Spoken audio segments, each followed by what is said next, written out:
everyone, it's Maddie. And V, and today is the first day of the reading rush. I am yet to pick which book I'm going to read first. But I have chosen to go with Rosie Loves Jack by Mel Darbon. I'm only 20 pages through so far, but it's an easy read and I look forward to seeing where it's going to progress. So here is my TBR of books to choose. I don't really know if any of them are like really calling out to me, so I'll probably just start with The Sky is Everywhere, seeing as it's the shortest and I could really do with finishing a book quickly to have a little self-belief that I can read.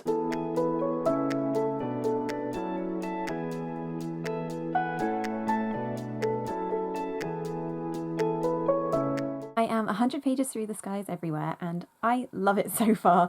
I probably knew I loved it from like 30 pages in. I just think that Jandy Nelson's writing style is so lovely. Like, sometimes you just appreciate a book for the story, but I don't often appreciate how it's told. It's about a girl called Lenny whose older sister Bailey recently died and she's dealing with the grief of that, whilst also trying to struggle through her relationship with Bailey's ex-boyfriend and a new boy in her town. Also, before every chapter there are poems that Lenny has written, mostly to deal with her grief, and I really love that. I thought that the poetry editions in this book would read kind of pretentious, but it just gives you a great picture of what Lenny's mind looks like and things that she just wouldn't say because she has no one to tell them to. I think what's difficult about it is that the relationships are quite complicated. Lenny having feelings for her sister's ex-boyfriend Toby is difficult and I can't get behind it, but at the same time I completely understand like why there's this weird emotion between them. So I'm very interested to see how things continue, and I really love the parental figures in this as well. Everyone just has something about them that makes them interesting. I finished Rosie Loves Jack, and because I've been to quite a few events with the author, I knew exactly what I was going to get myself into, and a few of the things I think were probably spoiled for me, so I couldn't have like a complete shocked reaction, which is unfortunate, but it didn't hinder my enjoyment of the story overall. At first I thought it was going like surprisingly well for Rosie. She was just meeting all of these lovely people and I was like, I am happy to read like 300 pages of strangers being nice to people, but then obviously she runs into the true evil and that was very unsettling to read, and after that it sort of snowballed very, very quickly. This is a story of Rosie who has Down syndrome and she decides to travel across London to Brighton all by herself to find her boyfriend Jack, who has anger management issues, and lots of things stop her from getting there and take her off course, but she is determined that she's independent and she can do it on her own. It's a really heartwarming story and it's very easy to quickly fall in love with Rosie. I think I'm going to go with Dumplin by Julie Murphy next. This fulfills the challenge to read a book that has a movie adaptation. I have seen the film already, so I know the plot, but it was sometime last year, so I have forgotten the intricacies, and I'm really looking forward to it because I think it's going to have all of those details that the movie probably skimmed over. I mentioned in our TBR that I'm looking forward to most the relationship between the main character and her best friend and how they slowly fall apart, but also the connection that the main character has with her aunt. Not sure I'm going to be able to read this in one sitting like I did with Rosie Loves Jack, but we'll give it a go. Just finished The Sky is Everywhere, and this counts towards the book from last year's TBR challenge, as well as an author's first book. This is so close to a 5-star book for me. I absolutely loved how it wasn't just about the relationship or her sister dying, but actually about Lenny's relationship with everybody around her, and realising that her mum's disappearance and Bailey's death affected more than just her. I think her grandma was my favourite character, and the scene at the end where they had like quite an intense conversation about Lenny's mother and where she's been this whole time was just like such a charged scene. I liked how it wasn't just constantly sad, like there was still a level of distance. I was surprised that the love triangle wasn't maintained throughout the whole book. Once you get to the end of part 1, that's kind of the end of it and she's made her decision, even though she's definitely made the wrong ones to get there. I liked the relationship, but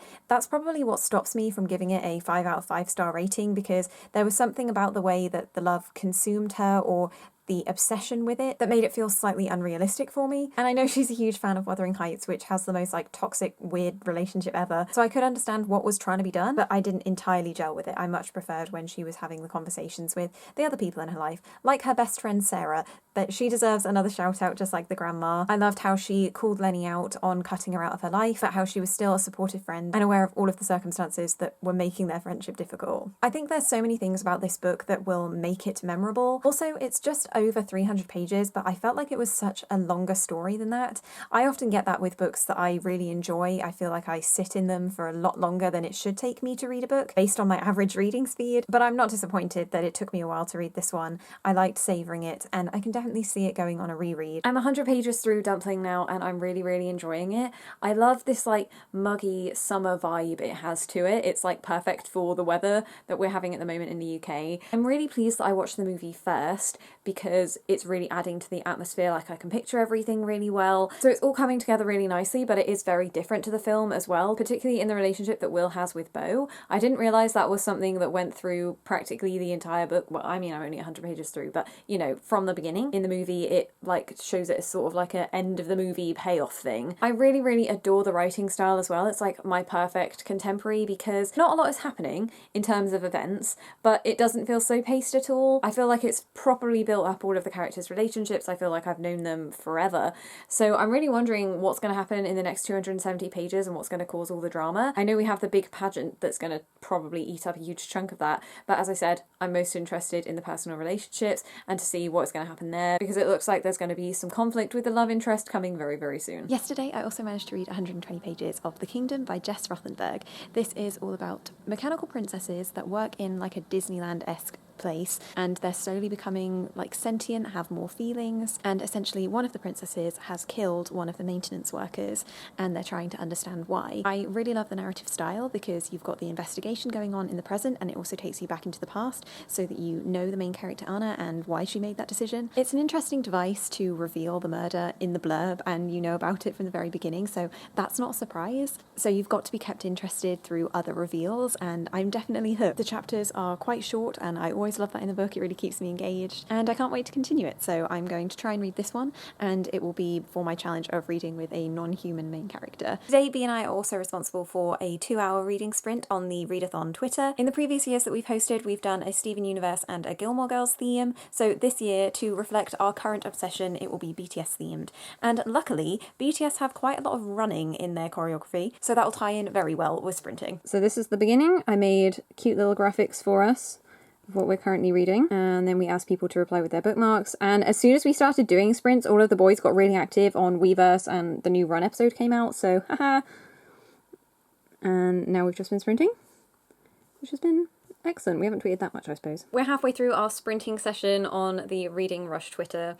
It's been excellent so far. We have made it very BTS themed, which has meant that we've done like no reading, but still. When have we ever read? Anytime we've ever hosted. Yeah, exactly. We're just going to give up. Today is the 1st of August, and as it's the start of the new month and the day before the summer cramathon begins, I thought I'd take the time to try and finish some of the books I currently have on the go. The one I'm most excited to read is Nowhere on Earth by Nick Lake. I am 100 pages through this one, and it's all about siblings Emily and Aidan who are in a plane crash, and it's about them surviving in the wilderness. I think they're in Alaska. I thought it would be more of an adventure survival story, but it's also got a huge sci-fi element to it, which I wasn't expecting, but it's been great because it's reminded me a lot of Stranger Things, so I can't wait to see how this one unfolds, and the pace is really quick. So even though I've got more of this book to go than I have already read, I think I can read it quickly. Then, to continue my theme of rainbow covers, I have The Miseducation of Cameron Post. I read about 120 pages for the Booktubeathon, but unfortunately I just didn't prioritise reading in that week, regardless of the fact that it was a readathon, but I still would like to continue this book and not have it be something I accidentally DNF because I'm really liking the writing style. I have seen the movie, so I'm aware of what happens to her when she is in the conversion camp, but there's actually so much more to the story than that, and in the scheme of things she's only just met her love interest Coley. Before that she had 2 other experiences, and I've definitely enjoyed that deep dive into who she is as a person throughout her life, because she starts off as like a 12-13-year-old girl at the very beginning, so the scope is much bigger than I was expecting, and hopefully it'll make me more emotionally prepared for what comes next. 4 reading sprints and an hour later I am finished with Nowhere on Earth. So I'd definitely say that the first 100 pages I enjoyed the most, just because that survival aspect was so strong and engaging, and I really liked how Emily's past was woven into the story, so you slowly built up a picture of what she was like before Aidan appeared in her life. I think that it finished quite quickly. Aidan disappears and you've still got about 50 pages left of the book, and I think it would have been better if it had just ended with him disappearing and had done more of the work of like the after whilst he was still around. Also, I think as soon as the parents were involved and found Emily and Aidan, then it got a little bit too fast-paced for me, and maybe a little repetitive in them finding out that he was an alien species, because we'd already had a similar experience when Bob, the pilot who was in control of the crash, or I guess that's kind of an oxymoron, but when he found out. But it was just a really different story to something I would normally read. It reminded me a little bit of Ali Carter stories too. Of course, whenever Aidan was reflecting on the human species and what he's learnt from us, I thought it was really poignant, anything he had to say about love. It just added a really sweet tone to it, and I really liked the connection between him and Emily. I'll definitely be thinking about this one now that I've put it down, and I'm so pleased that I read it relatively soon after buying it, and that it didn't just linger on my shelves for years. Last night I finished Eliza and Her Monsters, and I really enjoyed the second half way more than the first 100 pages. My favourite parts were definitely the relationship between Eliza and Wallace, how it developed. I think that there was something kind of ace-friendly about her reaction to him, and how they got close, and how they were friends first, and then feelings started to develop between them. I found it really relatable, the fact that they found it easier to talk through emails and online rather than speaking to each other in person, but they still managed to form such a deep connection, regardless of the fact that some of their most important conversations weren't face-to-face. The other thing that really developed in the second half of this book was Eliza's relationship with her parents. At the beginning, you get the sense that they don't really understand the monstrous sea and what big a role it plays in Eliza's life, and that's mostly because she keeps it hidden from them as well, like they don't know how much money it's making her or how big of a phenomenon it is. But her parents definitely see how her mental health is deteriorating as she spends 100% of her time online, and so I appreciated that they stepped in, and also that Eliza's reaction was really negative to this. Like, she had so many strophs about being away from her phone, but lots of very relatable conversations about how talking to people online is just as fulfilling as seeing them in person, and really establishing that internet friends are just friends you made on the internet, they're not any less valid. But the parents definitely had a purpose in this, and